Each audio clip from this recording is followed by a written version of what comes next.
see who I can be, make dreams reality.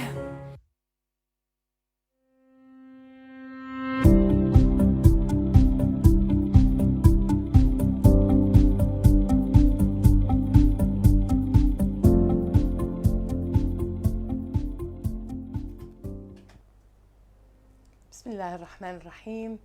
Dear listeners and Facebook viewers, we greet you with the greeting of Islam. Assalamu alaikum wa rahmatullahi wa barakatuh, and welcome to another episode of How Did You Get There? Today with me in the studio I have Maryam Atalla.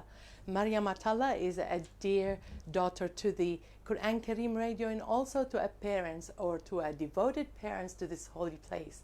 I welcome Maryam with us here today.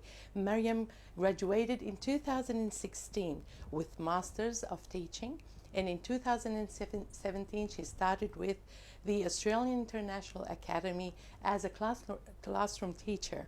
Also, now she's become, mashallah, a head of teaching and learning coordinator for 4 years K-6. Maryam, welcome to your second home, Thank you. Quran Radio of Australia. Thank you for having me. It's a pleasure having you, Habibti. Thank you for having me. Thank you so much.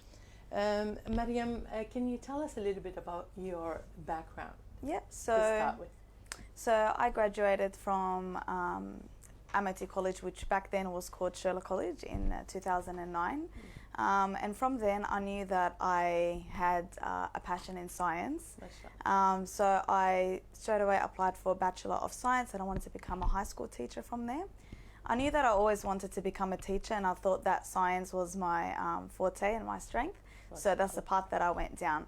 And I did. I studied science for 2 years, and then it was at that point where I realized it wasn't for me. I wanted to still stick to teaching. But I found that it just wasn't working out for me. I did struggle a lot with it, and it was a battle between myself and my determination to finish. If I should actually go ahead and finish it, I still had another 2 years. But so I thought you've had an aim. And yes, you tried to stick to it. I tried to stick to it. We will discover these challenges later course. in the interview, inshallah. What made you? You said you were strong, or you felt like you were strong towards science, but what made you choose the career of teaching itself? I think because I knew that I had it's a skill to be able to have the patience and the language to convey a lot of things that people might not understand. I used to do it a lot with my peers. We used to have small groups at school, and I enjoyed sitting and taking the time to teach them something that I knew. And it's something that I wanted to continue. I didn't think I would be doing it with young children. I didn't really have knew that I had the patience for it back then. I was really looking forward to teaching high school students. But that was the path that I went down to. But I knew that I wanted to stick to teaching. SubhanAllah. You find a lot of things within you, once you step into something, don't you? This is what we want to encourage our listeners to do, is to, don't be scared, don't be afraid, try. Definitely. And there's always, alhamdulillah, you're young, energetic, you have a lot of potentials, and so does everyone with the ability. And Allah subhanahu wa ta'ala created us with these abilities, and we just need to, tickle the abilities up a bit and just blossom. Great thing. Did you ever face, this is where we're going to ask, did you ever face challenges that can promote motivation in our youth? Definitely. I think the biggest challenge is to stay persistent and to have that perseverance in especially in today's society where it's very fast paced. Right. Things are really instant. You can have things done and completed at your fingertips. Yeah. But it's not the same when it comes to your career comes to something that you're passionate about, Right. there are baby steps that need to be taken, and there is it's a journey. So you have to have that patience, you have to have that perseverance, and you have to know that it's not, you know, when you don't succeed, that it's not failure. You know, it's just a means for growth, it's a means for experience, and it makes you. So it's, and I think that especially with the youth today, that there are so many things that you can do really, really quickly, especially with social media. You know, you can get on social media, you can make money really quickly, but is it necessarily what you're passionate about? I mean, this is the question. So to definitely stick to what you're passionate about. Maryam, you as a teacher, like what do you think of social media? Like with do you want to give a tip to our youth, like maybe how to use it, how not to abuse it, and things like that? This question just, you know, popped in my head at the moment, just because it's very important for me to get like your concept of understanding social media and how to be used. Well, had you asked me this maybe a couple of years ago, I would have said no, children should not be exposed to social media. But this is the reality today. Social media is here and it's here to stay, and it's actually the new way of getting messages across. Right. It's where marketing happens. It's where there's real work in it right now. Real money is made through social media. So it's here to stay, and it's everywhere. So it's very important to just educate children on how to use it, because of course, like I said before, everything is at your fingertips. Education is very important. Definitely. And a lot of it can be used for education. Social media has the power to help teachers and to help students grow. So you as a teacher, Maryam, where do you think education or, you know, towards social media comes from? Schools or home? Definitely both. Definitely both. So parents cannot just depend on schools to, you know, to be able to, you know, confiscate or watch what their kids on or no, whatever, actually, the foundations of you know, using devices and what you're exposed to comes from home. I believe in this really greatly. It's always said that the parents are the first teacher, the teachers are the second teacher, and the classroom itself, the walls are the third teacher. You know, but the foundation definitely comes from home. We need to keep an eye on what our students or what our children are exposed to online, but definitely utilize what's there for them as well that can benefit them. Maryam, the choice of work environment that you have chosen is not just an ordinary primary teacher in a public school or in a private school. You've actually chosen a field in you know, like in the international, you know, international baccalaureate. That is that will take an extra effort from you. Can you explain to our viewers and our listeners what is the difference between AIA, you know, and any other schools, like and if there was any challenges, you as a teacher, do you want to, if you can please share with us? So international baccalaureate, within the international baccalaureate there are different programs. So me as a primary teacher, we teach the primaries program.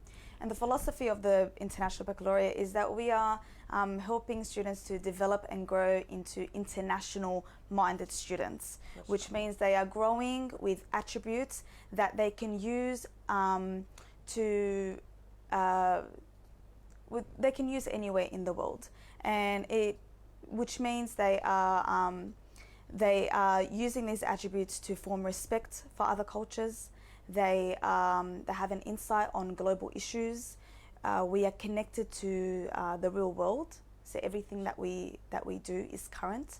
We try to expose our students to as many current issues as they are. And the PYP itself is an inquiry-based program. So our students are learning through inquiry, through questioning, through wondering. We know that students are children are very curious people. So it's not structured learning. We so don't. it's like it involves more research. Is A that lot how- more research Right. and a lot more agency for children to go and wonder and question about and ask questions that are related to real life, to connect everything that we're doing to what's happening around us in the real world.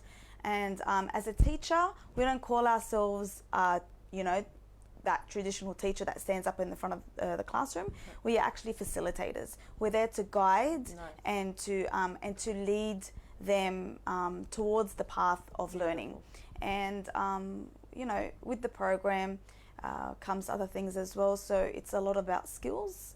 Our learning is skill based and it's conceptual learning. We learn about concepts, why and how things happen, perspective.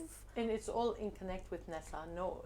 Yeah, like, definitely. So so a student, a graduate would be able to enter our universities exactly like a HSC student. So a graduate from an IB school, right. by the time they reach year 11 and 12, it's called the diploma program. And this is where they can actually choose to continue with the HSC or choose to continue with the diploma. And that certificate, of course, is international. So it can take them to a lot of places. That's a choice that they have at the end.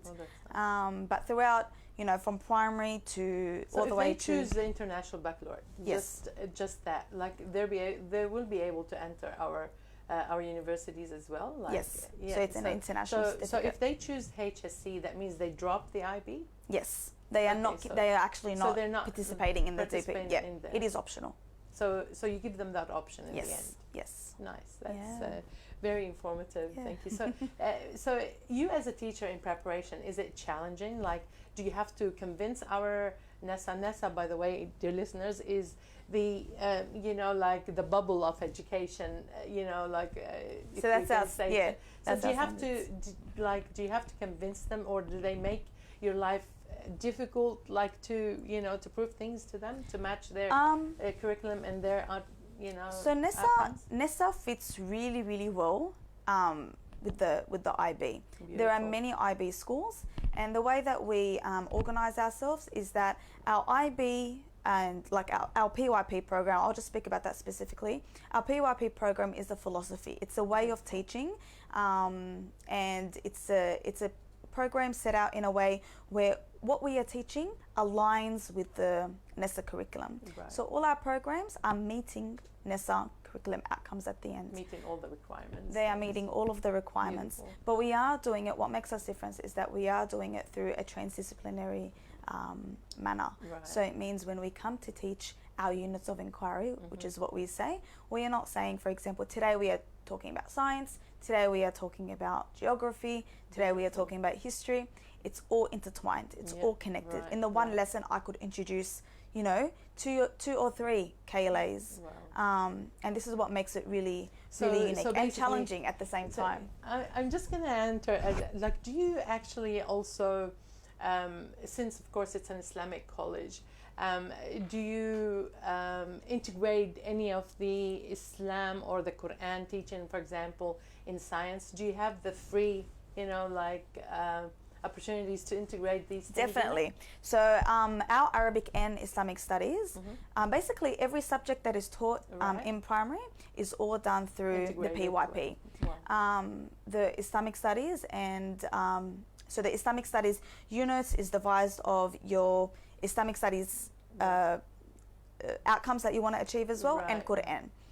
And they also have units of work. So they do integrate with science, with history, and it's very important. It's very important because of everything course. that they're teaching is connected to history. Absolutely. It's connected to science, and sometimes the English classroom teacher as well. We actually do integrate with the Arabic and Islamic. We do connect Beautiful. units. So if we are talking about science, they will compare it to hadiths or verse as well from the Quran. Mashallah. If we are talking about history, they will go back in time and see how does this connect, back during the days of the Prophet ﷺ.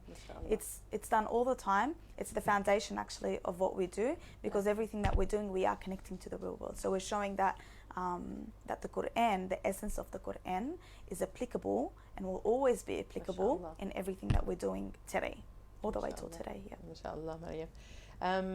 you know, that gives us a clear indication of the aim of the IB, and it sounds pretty interesting. Maryam, I know you're a mother to, mashallah, Allahu Akbar, a beautiful boy, Abdullah.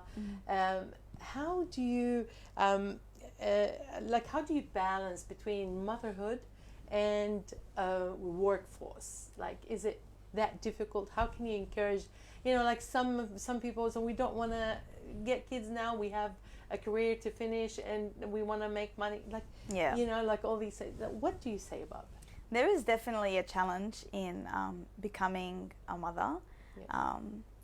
I went back into the workforce with the intention that I am a mother first, before anything else. This was my first intention.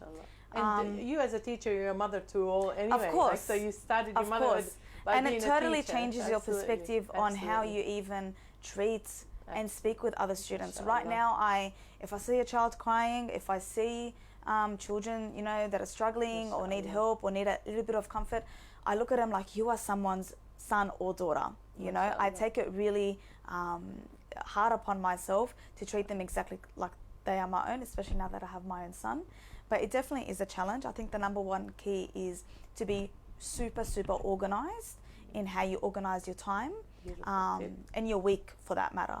And there are only so many hours in the day that you can work, and that you can do everything that you want to be. But you know, us mothers, we think that we're octopuses, you know, and we can have our arms and legs everywhere. But the reality is that, especially women entering the workforce, we have to be really organized, try to do what we can at work, and try to leave our home time for our families. But I think every teacher out there would agree that you are always taking work home with you as a teacher.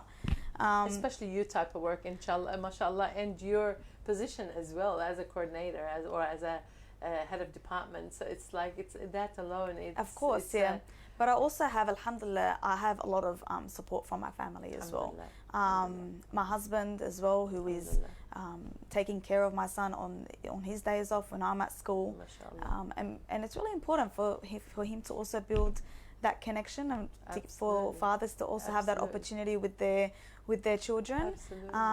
My husband's parents, my parents, the people who are supporting me with taking care of Abdullah on those days where I can't be there. And I think that's a really big advantage, alhamdulillah. I know that doesn't, you know, come easy to everyone, so I'm really grateful and blessed for that. So we have organization, that's the best, you know, like the number one. And of course the blessing of support around, and the understanding. So, you know, like a couple that understand each other, inshallah, they manage to blossom, you know, much higher and to much bigger aims, mashallah. May Allah bless your family and bless everyone's family, inshallah. We're so proud of you, Maryam. Honestly, you know, like, alhamdulillah. Now, you have, now that you have established yourself, of course, I want you, if you could please, what would you tell your younger self? Well, it's a very interesting question, actually, because someone who is asking me would say, you know, now that you've established yourself. But to me, I don't feel like, you know, I'm established yet. And I feel like we should never get comfortable, and that we are always growing and learning. So am I established? Probably not yet. I'm still learning. This is a really different aspect in my career now. You know, I was a teacher, I was a classroom teacher. I had to focus on my students, and I had to focus on the requirements that were required of me by leaders. And now I'm a leader. So that's a whole different learning journey in itself, and it's actually the biggest challenge of my career so far, on how to be a good leader, and exploring the best aspects of becoming a leader, and really connecting with my colleagues, and you know, and hoping that they enjoy working with me, and I say that with me and not for me. So it's that that perspective of. And I love your, you know, like your humbleness there. You know, they're not working for you, but they're with you, and this is how you're gonna grow and succeed, Maryam. Definitely, the number one key to success in especially a school, is collaboration, is teamwork, you know? Yeah, Yeah. so true, so true, mashallah. So I would probably tell my younger self to the challenges that come make you who you are, and that you are where you're meant to be. You are where you're meant to be. So many times during my studies, I've wanted to just drop out because it's really challenging. Absolutely. I faced really a lot of challenges that made me not even want to enter the teaching field anymore. But you are where you're meant to be. Those challenges make so you. do we give up at any challenge that faces us? Exactly. No, we don't. So that's the challenge. Like going back to what I was saying about, you know, today's world is so fast paced. So many things, so many other things can be at your fingertips. But choose something that you're passionate about. Persevere. Work hard. Fail, and then you will have success at the end. Yeah. And it depends on how you see failure. Like, what is failure to you? So really important. How can we succeed without a fail? Like exactly. It's impossible. You can't actually. It's impossible. You can't. It's those that make you, and it's those that make you grow. Mashallah, mashallah. I'm really happy to have you here, Maryam. I just want you to share with us a quick, advice of motivation, to our youth and listeners out there. What would you say to them? I would say, especially to the youth, I'm going to connect with people of, my generation or my age, is to definitely follow what you are passionate about. Your passion will take you through a journey of perseverance and patience, because you are determined to stay in this course of, the journey that you're taking. I think that's the number one key. And then when you are passionate, you will strive to get to places, and you'll have that drive, you'll have that motivation that you might necessarily have if you're not passionate about it. So true. And if so many times you can drop something and you can say, I'm not going to continue with this. But there is that stubborn, curious side in you that when you are passionate, you persevere. I love the word stubborn. Yeah, I mean, in a very positive way. In a very positive way. It's that perseverance. Absolutely. It's that curiosity in you that if I give up now, what if? I could have made it. I could have succeeded. And always have a goal. Always have a goal. 5-10 years ahead. Where do you want to be? But the key is to just really choose something that you're passionate about and that serves the community. And always have that intention in you that what am I doing and how's it benefiting the Islamic community? What am I taking to my akhirah? What am I going to be held accountable for at the end of the day? So reflecting, definitely reflecting on what you're doing it and why you're doing it. Yeah, absolutely. Maryam, it was really a pleasure having you here today. Thank you so much. May Allah subhanahu wa ta'ala, inshallah, you continue to blossom, you continue to grow, you continue to lead. You continue to bring to this world, like the beautiful kids with righteousness, inshallah. Thank you. We're so proud to have youth like you around us, and inshallah, this gathering will be in the highest scale of your good deed, Habibti. And thank you so much. And may Allah subhanahu wa ta'ala bless you and your family and your beautiful parents and your in-laws and everyone, inshallah, to stay supportive and as supportive as possible to you and your family, Habibti. And thank you so much for having me. Allah khalilna yakum ya Rab. Thank you so much, Maryam. Dear listeners, inshallah, I pray that every household has a Maryam in there and has a successful person. Inshallah, may all your kids, inshallah, be as successful as our guest today. And as we, continue to interview more and more successful people, inshallah, on our program, we say, inshallah, if you have any suggestions or questions or anything or any feedback to our program, please don't hesitate to email us on howdidyougetThere@qkradio.com.au.